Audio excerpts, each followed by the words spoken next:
Not sure if you guys read the article yet, but there's a story online. It was posted the other day, and it was with Tupac's first manager. Tupac's manager says he prompted his own assassination after crossing the line. Tupac ended up dead because of his foolish belief that he was able to act without retribution on the night he was assassinated in September 1996.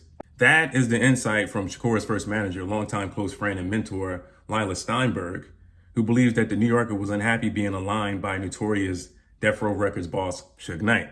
But yeah, another thing in the article that stood out to me was the fact that she said that Tupac hoped to emulate Malcolm X.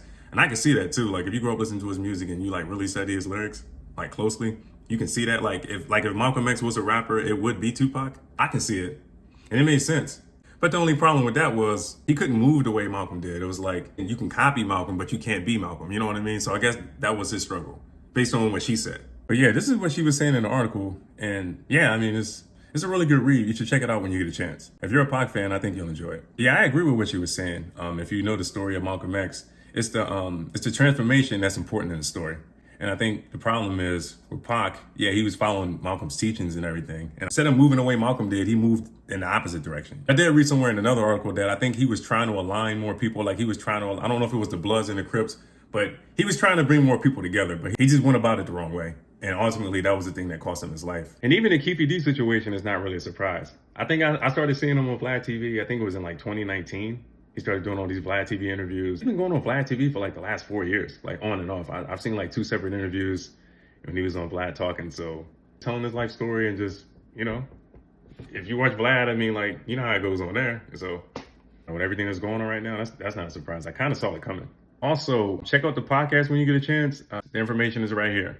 But here's the cool thing that stood out for me. Like at this point in time, we've literally been talking about him longer than he lived life. You know what I mean? Because he was killed when he was 25, and we've been talking about him for like the past 27 years. So Thursday night, we did a movie review on a movie called Synchronic. These 2 guys that are best friends and are also paramedics. And saw these bizarre incidents happen all over the city with this new mystery drug or designer drug. One of the scenes in the movie that stood out, they mentioned Tupac's name, and I thought it was interesting. There's a scene in the movie where Dennis and Steve, they go to this house. And there's a man and a woman laying on the floor. They look like they overdosed on drugs. Steve is like kneeled over this woman. He's trying to revive her. And then 2 cops show up. One comes through the front door and one comes through the back. He draws his gun on. What the fuck you expect? I mean, you come here dressed like Tupac. What do you expect? I just thought that was funny. Because I mean, like, why say Tupac's name? I mean, he could have said any name and he said his name. And I just thought that was funny.